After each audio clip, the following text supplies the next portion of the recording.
மன்னவா ஒரு கோயில் போய் இந்த மாளிகை எதற்காக?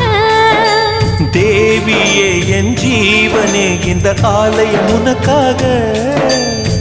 வானில் ஒரு புயல் மழை வந்தால் அழகே என்னை எங்கனம் காப்பாய். கண்ணே உன்னை என் கண்ணில் வைத்து இமைகள் எனும் கதவுகள் அடைப்பேன். சத்தியமாகுமா? நான் சத்தியம் செய்யவா? தொடு தொடுவெனவே வானவில் என்னை தூரத்தில் அழைக்கின்ற நேரம்.